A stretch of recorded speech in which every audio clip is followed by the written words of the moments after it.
నీకు ఎన్ని అవమానాలు జరుగుతున్నా, నిన్ను ఎంతమంది మోసం చేస్తున్నా, ఎంతమంది నిన్ను దూషిస్తున్నా, దుర్భాషలాలు ఆడుతున్నా, ఎంతమంది నిన్ను తక్కువ అంచనా వేస్తున్నా, అలాగే తొక్కి వెయ్యాలని చూస్తున్నా అన్నీ భరించు.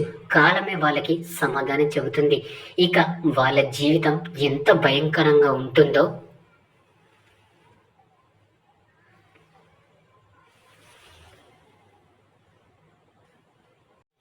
అన్నీ కోల్పోయిన వారు ఇక ధైర్యాన్ని ఎవరైతే కోల్పోతారో వారే దరిద్రాన్ని వెంటబెట్టుకొని తిరుగుతూ ఉండేవారు. గుర్తుంచుకోండి.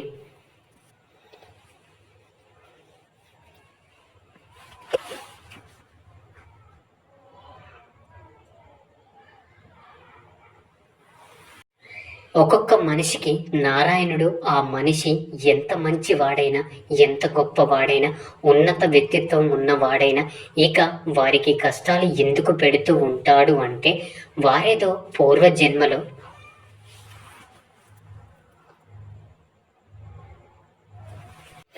పాపం చేశారని కాదు. మీరు అలా అనుకుంటే త్రేతాయుగంలో శ్రీరాముడు ఎన్నో కష్టాలు పడ్డాడు అంటే అది తన పూర్వజన్మ పాపం. అంటే ఎలా? శ్రీరాముడికి వనవాసం వచ్చి ఎన్నో కష్టాలు పడ్డాడు అంటే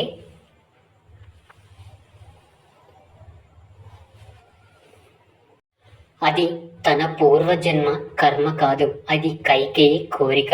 ఇలాగే జీవితంలో కొన్నిసార్లు మన ప్రమేయమే లేకుండా మనం శిక్షించబడుతూ ఉంటాం. ఇక అది అనివార్యం. అవతార పురుషులకి, మహానుభావులకి, సజ్జనులకి నారాయణుడు కష్టాలు ఎందుకు పెడతాడు అంటే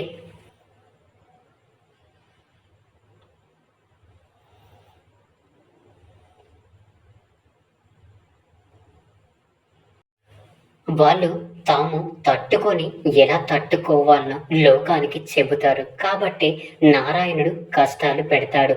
ఒక మంచి మనిషి కష్టాలను అనుభవిస్తున్నాడు అంటే ఏదో పాపం చేసి ఉంటాడు అని వంకర మాటలు మాట్లాడకూడదు.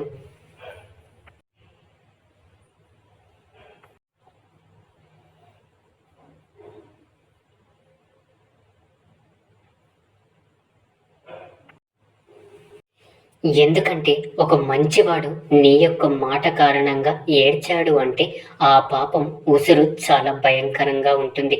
ఆ కర్మను ఎంతో దారుణంగా అనుభవించాల్సి వస్తుంది.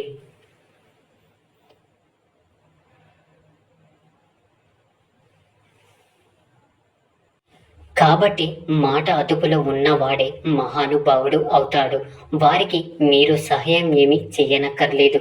వారు ఆశించరు కూడా. కనీసం ఒక మంచి మాట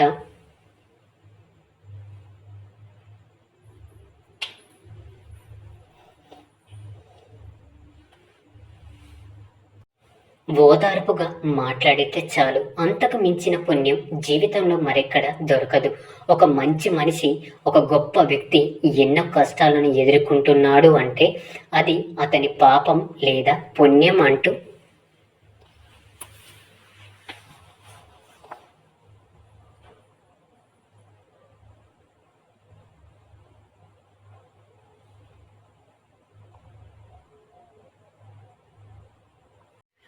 అతని యొక్క వ్యక్తిత్వాన్ని అంచనా వేయడం సరైనది కాదు.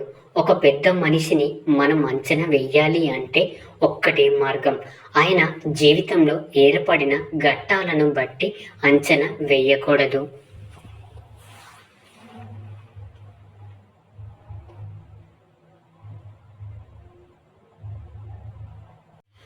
ఆయా ఘట్టాల్లో ఆయన స్పందించిన విధానాన్ని బట్టి అంచనా వేయాలి. అర్థమైందనుకుంటా.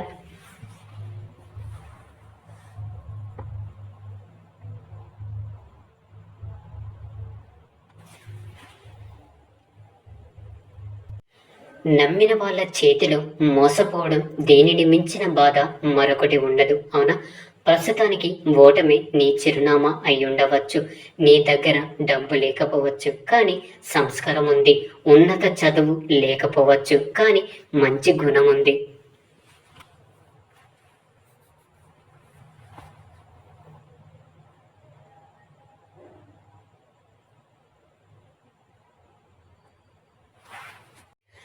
ధైర్యంగా ఉండండి. అంతా మంచి జరుగుతుంది. లోకం తీరును బట్టి పద్ధతి మార్చుకోవాలి, నడవడిక మార్చుకోవాలి. మన తప్పును వేలెత్తి చూపిస్తారు, వాళ్ళ తప్పులు మాత్రం సమర్థించుకుంటారు.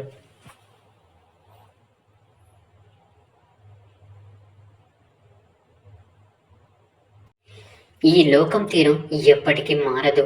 నువ్వు ఎలా ఉండాలో, ఎలా ఉండకూడదో నిర్ణయం నీదే. అర్థమైందనుకుంటా.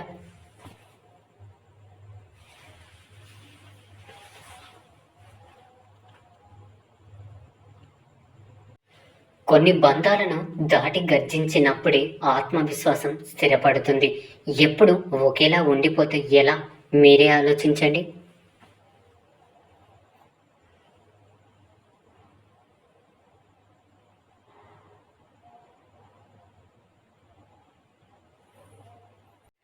బ్రతుకు బరువైంది అంటే బలమైన కారణాలు గుండెను తాకి ఉంటాయి. బాధనైతే భరించాలి, ఇక కష్టాన్నైతే ఎదిరించాలి. అంతేకాని జీవితాన్ని మాత్రం ఎట్టి పరిస్థితులలో వదిలిపెట్టకూడదు.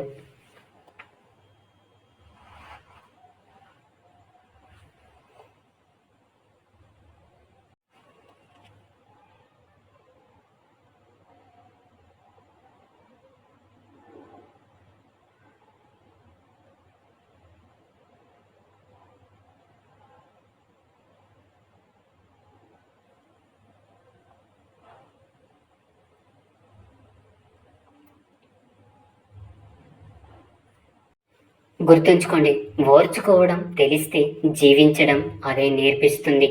మనసుకు మించిన తీర్పు లేదు, జీవితాన్ని మించిన గ్రంథం లేదు. ఇక ధర్మం కోసం మొదలయ్యే ప్రతి సంఘర్షణ కూడా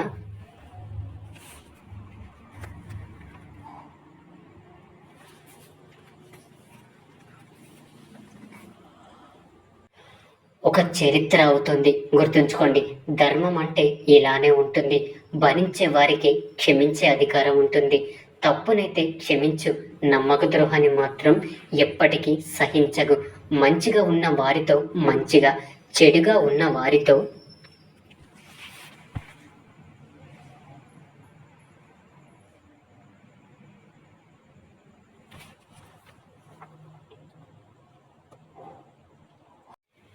చెడుగానే ఉండు.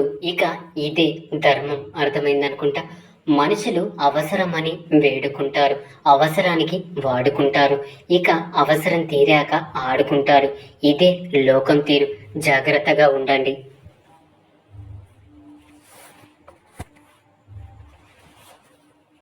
ఇక అందరూ నాతో పాటు ప్రేమతో ధ్యానించండి.